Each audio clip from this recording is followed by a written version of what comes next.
efeito fotoelétrico consiste da possibilidade de arrancarmos elétrons de uma placa metálica ao expor essa placa metálica à radiação luminosa.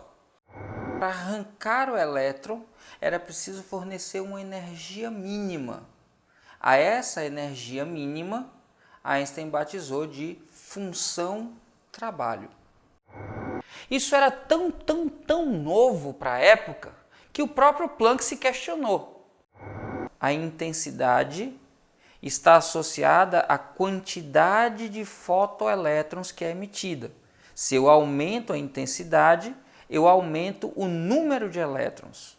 Agora, quando eu mudo a frequência, eu mudo a energia cinética desse fotoelétron.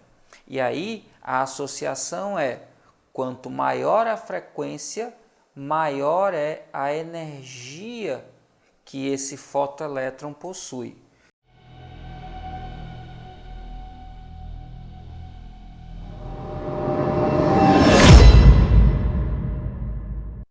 A quantização de energia resolveu o problema da radiação de corpo negro. Na verdade, compreendeu o fenômeno, explicou o que acontecia. Também a quantização de energia, quando utilizada por Einstein, explicou o que acontecia no efeito fotoelétrico. Mas será que a quantização servia exclusivamente para esses casos? Não. Como a gente vai ver na aula de hoje, também foi a ideia de quantização que permitiu que Bohr explicasse o que acontecia no modelo conhecido como modelo do átomo de hidrogênio. Gostou da ideia? Então acompanha, cola aí e já dando o dedo no like, porque esse vídeo está prometendo. Vamos juntos! Você vai aprender física, eu garanto. A ideia de átomo é bem antiga. Vem lá dos gregos. Demócrito e Leucipo teriam proposto que, se a gente começasse a fragmentar a matéria em pedaços cada vez menores, chegaríamos ao pedaço sem pedaços, à parte sem partes, ao tomo sem tomo, o átomo. E é exatamente daí que vem a ideia de átomo, parte menor ou menor parcela da matéria, parte indivisível da matéria.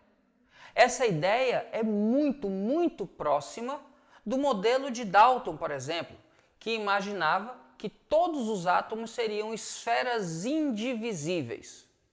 Contudo, à medida que se aprofundavam os estudos sobre a estrutura da matéria, houve a percepção de que haveriam duas regiões, uma região carregada eletricamente de um tipo e a de outro, uma carregada, como foi chamado, de positivamente e outra negativamente. E aí aparece o modelo de Thomson, que é conhecido como o modelo do pudim. O modelo do pudim de passas, porque ele imaginava o átomo como se fosse uma distribuição de massa positiva com elétrons de carga negativa incrustados nessa massa positiva. E aqui, por favor, muito cuidado. Crosta é camada, encrustado é entre crostas, entre camadas, e não na superfície apenas. Você não deve imaginar o átomo de Thomson como um brigadeiro com aquelas bolinhas coladas do lado de fora, mas sim como um pudim recheado de pequenas passas. As cargas negativas estavam distribuídas ao longo de todo o volume entre camadas, incrustado. Agora, Rutherford criou um experimento para tentar provar isso. Só que, para surpresa de Rutherford, quando ele fez o experimento, ao invés de imaginar, ao invés de encontrar todo o átomo preenchido, o que o experimento mostrou para Rutherford é que o átomo tinha a sua grande maioria vazia de matéria. Ele encontrou uma área muito pequena do átomo densa e todo o restante do espaço praticamente livre. Ele então propôs um modelo diferente do de Thomson. Para Rutherford, o átomo pareceria com um sistema solar, com um núcleo com praticamente toda a massa do átomo concentrada numa região ínfima e uma camada onde os elétrons estariam em movimento constante, a eletrosfera. entre esse núcleo e o elétron toda uma região livre de matéria. A questão é que se o elétron de fato estivesse orbitando o núcleo, se ele estivesse em movimento, teríamos um problema com os conceitos de eletromagnetismo propostos por Maxwell, um dos pilares da física clássica. Maxwell preconizava que toda carga elétrica acelerada emitia radiação, emitia energia. Ora, o elétron tem carga elétrica, e se ele está em movimento circular, ele tem aceleração centrípeta. Ora, então esse elétron deveria estar o tempo todo emitindo energia.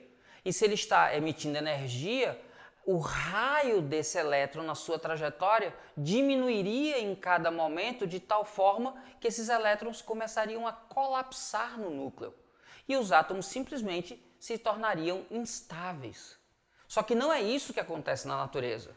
E a gente já disse aqui, quando o real não tem explicação, não é culpa do real, é culpa da explicação. Alguma coisa escapava à física clássica e é aí onde entra o modelo de Bohr.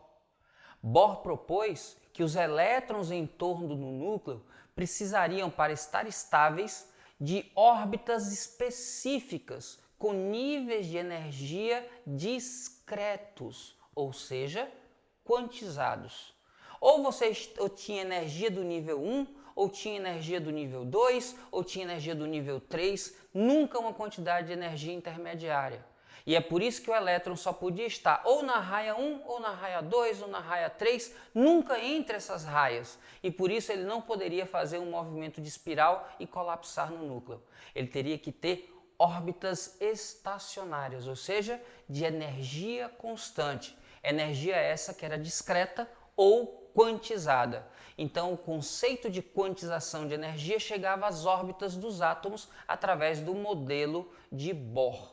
Esse modelo permitiu calcular, inclusive, quanta energia em cada um desses níveis teria o elétron e quanta energia ele precisaria absorver ou emitir para que houvesse deslocamento entre essas raias. Vamos dar uma olhada nisso? Então acompanhe a mãozinha. Bohr, ao propor que havia uma quantização de energia para cada posicionamento do elétron, ou seja, para cada raio de órbita do elétron, ele propôs que os elétrons não podiam ocupar qualquer lugar no espaço, mas apenas lugares onde essa relação matemática fosse respeitada. A energia de cada nível ocupado pelo elétron seria dada em elétron-volts por menos 13,6 dividido por n ao quadrado, onde n são os números naturais, 1, 2, 3, 4 e assim por diante. A unidade elétron-volts, quando convertida para a unidade do Sistema Internacional de Energia, que é o Joule, seria 1,6 vezes 10 elevado a menos 19 Joule, ou seja, a energia potencial de um elétron num potencial de 1 volt. Atenção e cuidado. Por que esse sinal de menos, Ives? A carga elétrica do elétron a gente convenciona negativa, diferente da carga elétrica do próton. O elétron e o próton, por possuírem sinais diferentes, têm força elétrica atrativa e a energia potencial elétrica também é negativa. A energia potencial elétrica é negativa porque quando se calcula essa energia, multiplica-se a carga do corpo 1 pela carga do corpo 2. No caso do modelo para o átomo de hidrogênio, eu tenho um próton no núcleo e um elétron na eletrosfera. Então, quando eu faço o produto das cargas, mais vezes menos dá menos. É como se a gente estivesse imaginando uma bola no fundo de um poço e o nível do solo fosse o zero. Abaixo do nível do solo, eu teria energia potencial negativa. E usando essa ideia, pensando que cada fóton que é absorvido pelo elétron funciona como se fosse um chute dado, eu tenho então que ao chutar a bola para cima, ele vai aumentando o nível e como o nível no solo é zero, eu estou nos níveis negativos, quanto mais perto do solo, mais perto do zero. Eu estou crescendo a minha energia. Tanto que no nível fundamental, no nível 1, a energia fundamental seria menos 13,6 elétron-volts. Quando eu dou um chute e eu passo o elétron para o nível 2, ela passa a ter agora uma energia negativa de menos 3,4. Se vai para o nível 3, menos 1,51. Se vai para o nível 4, menos 0,85. Ives, como é que você encontrou esses valores? Substituindo N por 1, eu encontro esse valor. Substituindo N por 2, eu encontro esse valor. N por 3, eu encontro esse valor e assim por diante. O que é importante que você entenda é que para que o elétron absorva ou emita energia, é preciso que ele pule exatamente de um nível para o outro. Eu não posso absorver só um pedaço da energia. Eu tenho que absorver energia que seja exatamente igual à diferença entre níveis. Eu posso ir do 1 para o 2, eu posso ir do 1 para o 3, eu posso ir do 1 para o 4, eu posso ir do 2 para o 3, do 2 para o 4. Mas sempre que eu fizer algo de um nível para o outro, por exemplo, indo do nível 1 para o nível 2, a seta indica que eu estou indo do nível 1 para o nível 2, eu preciso absorver energia exatamente igual a essa diferença. 13,6 para 3,4 dá 10,2. Então eu preciso adquirir 10,2 elétron-volts de energia. Ives, e se eu estiver no nível 2 e liberar um fóton? Para liberar o fóton, esse fóton tem que ter energia igual a essa diferença, ou seja, 10,2 elétrons, e aí eu desço do nível 2 para o nível 1. Ives, mas se eu estiver lá no nível 3 e emitir, por exemplo, do 3 e for para o nível 2, em vermelho eu estou representando fótons emitidos, e a seta está indicando que eu estou saindo do 3 para o 2. Aí olha só, para ir do 3 para o 2, eu tenho que ter essa diferença de 3,4 para 1,5 aproximadamente. Aqui eu vou tirar esse 1, vou considerar só 3,4 para 1,5, ou seja, daria 1,9. Eu teria que emitir então 1,9, se eu considerar esse 1zinho daqui. Sem considerar esse 1zinho daqui, eu teria que emitir 1,9. Então, toda vez que o elétron for emitido, toda vez que o fóton for emitido, o elétron se aproxima do núcleo. Então, na emissão, elétron se aproxima do núcleo. E com isso, cede energia. E essa energia vai na forma de fóton. A energia do fóton, que a gente sabe que é do tipo HF. Ele perde energia num total HF. Quando ele absorve energia, quando recebe a energia do fóton, ele se afasta do núcleo. Então aqui o elétron se afasta do núcleo. Com isso, ele recebe energia e essa energia também tem que ser absorvida de fóton, é quantizada HF.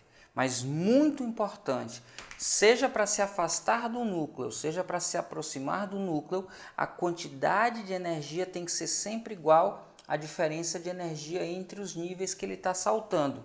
Se ele estiver saindo lá do 4 e vindo direto para o 1, eu tenho que emitir um total de energia que seja a diferença entre 13,6 e 0,85. Se ele estiver saindo aqui do nível 3 e indo para o 1, eu tenho que emitir um fóton que seja a diferença entre 13,6 e 1,5. Se ele estiver subindo do 2 para o 4, eu tenho que absorver uma energia equivalente à diferença entre 3,4 e 0,85. Nem mais, nem menos. Sempre a diferença entre as energias em cada nível. Anote isso aí. Viu só como matematicamente é tranquilo de trabalhar essa parte do átomo de hidrogênio? Claro que para outros átomos, como existem mais elétrons, um núcleo com mais prótons, temos também nêutrons, há uma complexidade maior. Mas para o nível que se propõe esse curso, estudar o átomo de hidrogênio é suficiente. A gente pode, num outro momento, pensar numa estruturação de curso voltado para o ensino superior e aí sim debater mais detalhes sobre esses níveis de energia. Você a esse momento pode estar me perguntando, Ives, e a gente vai ficar sempre falando de quantização de energia em todos os vídeos? Não, a gente vai trabalhar outros aspectos da intimidade da matéria, coisas que até parecem um pouco estranhas para o nosso mundo macroscópico. Ideias como, por exemplo, princípio da incerteza ou dualidade onda-partícula. Ficou curioso? Ficou curiosa? Quer saber o que é isso? Então já vai para a próxima aula, porque na próxima aula discutiremos o que falou Heisenberg e também o que é a proposta de de Broglie sobre a relação de dualidade onda-partícula. Gostou? Então vamos juntos. Lembre que você pode.